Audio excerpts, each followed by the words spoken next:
Bismillahirrahmanirrahim. Assalamualaikum warahmatullahi wabarakatuh.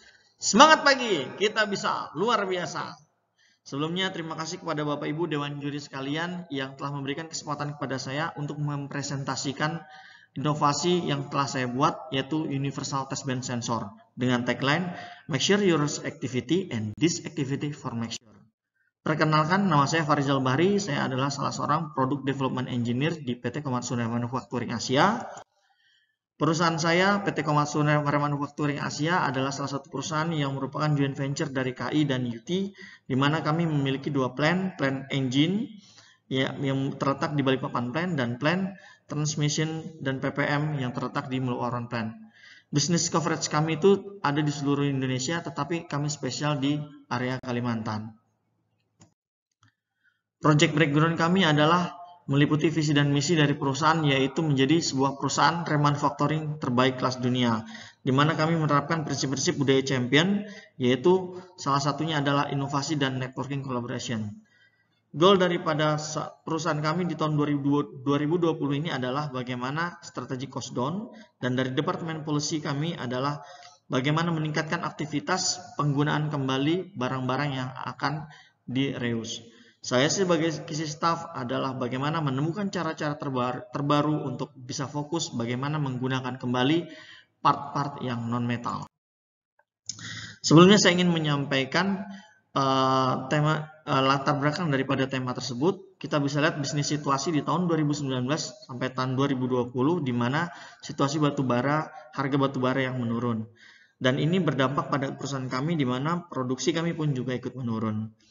Ini dipicu dari situasi di customer sendiri, di mana ketika harga batubara menurun, maka aktivitas di set akan berkurang, sehingga banyak unit yang parkir, kemudian banyak juga unit-unit yang operation lifetime-nya itu ditambah. Selain itu, bagi perusahaan-perusahaan yang memiliki fasilitas, mereka akan memaksimalisasi fasilitas rebuild mereka, sehingga mereka melakukan remanufaktur sendiri. Ini adalah situasi yang menantang, dan untuk kita bisa bertahan, kita harus menjaga bagaimana kita bisa menurunkan cost kita di level yang sangat-sangat memungkinkan dan optimal. Di satu sisi kita tidak mengorbankan kualitas, tapi di sisi lain kita juga menjaga harga kita tetap kompetitif. Dan ini adalah sebagai salah satu acuan kami dan saya sebagai staff di PT Komatsuneira Manufacturing Asia untuk bisa menemukan cara-cara terbaik untuk itu. Kemudian kita lihat di produksi KRA sendiri, kita paling tertinggi variannya adalah di unit HD785-7. Kemudian dari HD785-7 kita breakdown, yang terbanyak masih adalah engine yang tertinggi. Dari engine kemudian kita breakdown, kita menemukan, kita coba fokus di unit-unit yang masih 100% ganti, dan kita ada menemukan beberapa, tetapi ini kemudian kita lakukan sebuah brainstorming dan kita bagi. Ada yang mengambil di cylinder head dan cylinder block, ada yang mengambil di machining, dan ada juga mengambil di teknologi yang lain. Tetapi saya coba fokus di non-metal parts, yang mana non-metal part masih 100% ganti. Non-metal part sendiri ada banyak, ada terdiri dari oil pump, sensor, wiring, water pump, hose, alternator, dan lain. Meskipun ini bukan sebuah Pareto daripada part-part individu, tetapi sensor masih tergolong dengan biaya yang cukup tinggi. Kita bisa lihat di sini water pump ini tidak diambil sebagai Pareto tertinggi untuk dilakukan remanufaktur karena masih ada isu quality. Kemudian turbo charge ini juga sudah kita bagi dengan teman-teman di engineer yang lain. Kemudian untuk starting motor dan alternator kita sudah bisa remanufaktur dengan bekerja sama dengan vendor-vendor yang memang memiliki kapasitas terkait hal tersebut. Sementara sensor blow by yang masih 100% ini belum tersentuh, dan ini menjadi prioritas saya untuk bisa melakukan aktivitas perbaikan terhadap blow by sensor.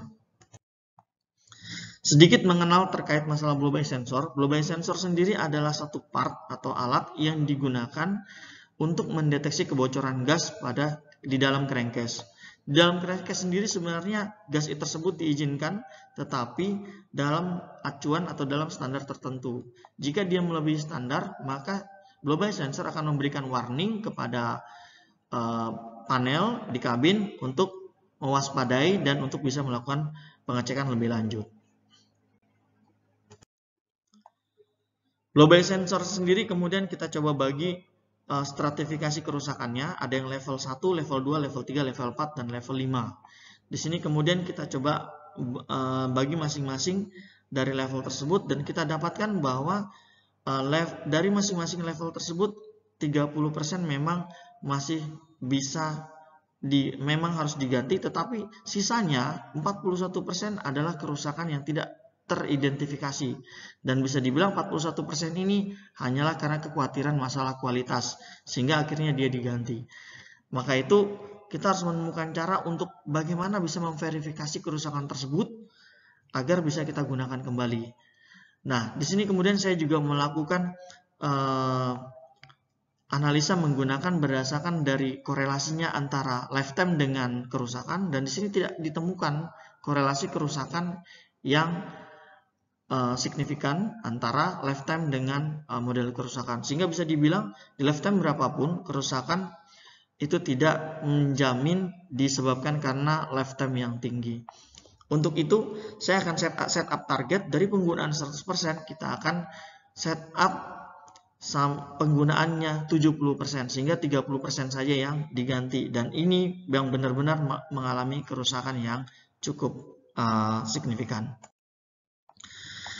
Kemudian improvement planning kami adalah di bulan September dan Oktober kita akan fokus di feasibility study, di Oktober dan November kita akan fokus di riset dan studi, kemudian Desember dan di bulan Mei kita akan fokus di trial metodenya, dan Januari 2020 sampai Juni 2020 kita akan fokus di metode pengetesannya, sehingga kita harapkan di bulan Juli inovasi ini sudah bisa mendapatkan approval untuk bisa di mass production. Dengan menggunakan fishbone, kita coba menganalisa sebab dan akibat dari tingginya high replacement ratio tersebut. Dari sisi manpower, di sini belum ada mekanik yang spesialis dalam hal electrical. Dari sisi mesin, kita belum menemukan mesin yang bisa mengetes sensor secara lebih baik. Kemudian dari sisi material, karena harganya murah, maka sensor cenderung diganti ulang tanpa mempertimbangkan kerusakannya. Kemudian dari sisi metode juga belum ditemukan metode yang valid tentang bagaimana cara mengetes dan memverifikasi sensor apakah masih bagus atau sudah rusak.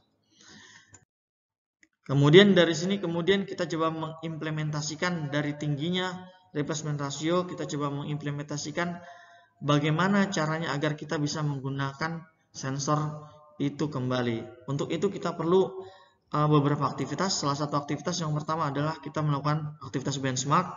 Kita coba mempelajari bagaimana cara wiring tersebut dibuat dan bagaimana cara wiring tersebut dites. Kemudian yang kedua adalah kita melakukan studi literatur. Kita coba mempelajari bagaimana cara kerja si sensor tersebut dan bagaimana cara dia beroperasi sehingga kita bisa mengetahui struktur and function daripada sensor itu sendiri. Yang ketiga, kita coba melakukan pembuatan sebuah alat tes. Di sini kita menggunakan beberapa kali uji coba. Yang pertama kali kita menggunakan uji coba dengan pengukuran yang sederhana. Metodenya kita gunakan dengan avometer, kita cek resistannya, kita juga cek connectivity-nya, tetapi di sisi tersebut kita tidak dapat mendeteksi kerusakan secara signifikan dari sensor tersebut. Metode yang kedua, kita menggunakan tekanan udara. Di sini kita menggunakan tekanan udara yang ada di workshop. Dari tekanan udara yang ada di workshop, itu kemudian coba kita masukkan ke dalam sebuah port, di mana port tersebut sudah terkonek dengan sensor yang kita maksud. Tapi ternyata sensor langsung short. Karena apa? Karena pressure yang sangat tinggi. Percobaan ketiga, kita mencoba menurunkan tekanan udara tersebut dengan menggunakan individual kompresor. Jadi kita menggunakan kompresor kecil sendiri untuk kita lakukan uji coba pengetesan tekanan sensor. Uji cobanya adalah dengan pressure sensor di nilainya sekitar 3 bar.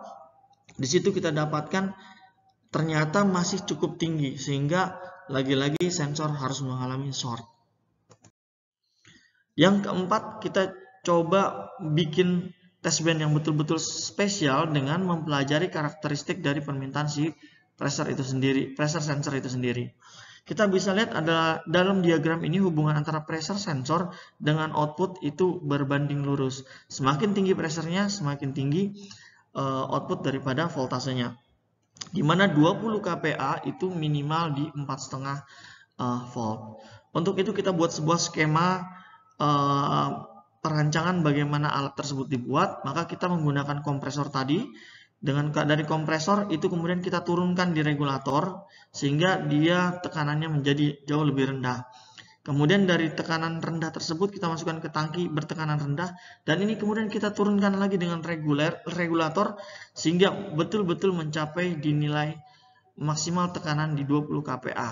Setelah 20 kPa ini baru kemudian bisa kita supply ke sensor manifold, di mana di sensor manifold port untuk sensor manifold itu sudah tersedia dan kemudian bisa langsung dipasang sensornya dan kemudian sensor bisa dibaca langsung oleh osiloskop yang sudah kita sediakan.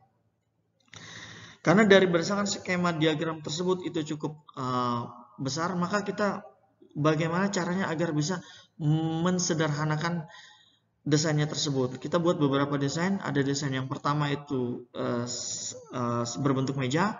Yang kedua kemudian desainnya kita bikin lebih compact dan lebih sederhana, tetapi meliputi semua hal yang kita butuhkan.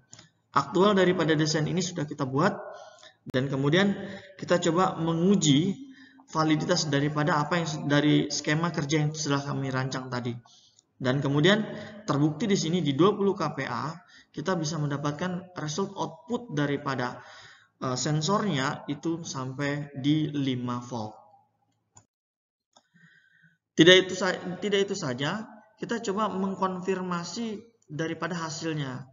Jadi dari testing prosedur, jika dia itu 5 volt kita anggap bagus, tetapi jika di bawah 5 volt kita bisa scrap itu karena kita membuat sebuah toleransi 0,5 volt sebagai batas yang bisa kita gunakan. Nah, di sini kita coba uji dengan menggunakan pada 20 pieces sensor, dan itu kita ambil rata-rata grafik daripada tegangannya, dan rata-rata dia ada di atas 5 volt.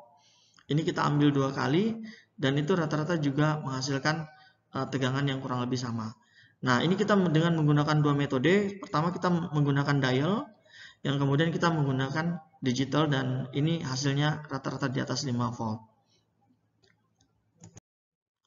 Nah, bersamaan dengan saya membuat test band blow by sensor, KLTD ternyata menerbitkan reman manual bagaimana cara menggunakan speed sensor pada unit HD. Dan di sini kemudian saya berpikir bagaimana menggabungkan dua kebutuhan ini dalam satu mesin, dan akhirnya rancangan tersebut coba saya kombinasikan dengan blow by sensor, dan akhirnya saya bisa menggabungkan dari mesin blow by sensor yang tadinya ditujukan hanya untuk blow by sensor, tapi kita bisa menggunakan juga di mesin yang sama itu speed sensor untuk melakukan pengetesan speed sensor yang telah disetujui oleh KLTD. Untuk memverifikasi validitas daripada hasil pengetesan kita melakukan uji endurance. Kemudian kita coba melakukan tes band di 2JO, dan itu hasilnya bagus. Kemudian kita juga melakukan shading test pada unit selama beberapa bulan, dan itu juga hasilnya bagus. Nah, setelah hasil daripada uji di site itu dinyatakan bagus, maka kemudian kita membuat legalitasnya agar bisa diimplementasikan secara massal. Selain itu, saya juga melakukan training kepada teman-teman mekanik agar bisa mengoperasionalkan mesin tersebut secara optimal. Dari setup target kita ini, maka replacement ratio yang tadinya 100% bisa kita turunkan menjadi lebih rendah daripada target, yaitu 71% bisa kita pakai ulang, di mana targetnya menjadi 29% yang dipakai kembali. Kemudian dari hasilnya ini kita bisa melakukan cost reduction sebesar 30.000 USD dalam 1 tahun. Dan dari sisi lingkungan kita bisa menurunkan sensor yang kita buang dari sisa 1 ton sehingga kita buang hanya 30% saja. Kemudian kita buat standarisasinya dari IKA, check sheet, fasilitas standar, dan lain-lain. Dan kemudian untuk next improvement-nya kami berharap kami akan membuat untuk semua sensor dalam satu mesin.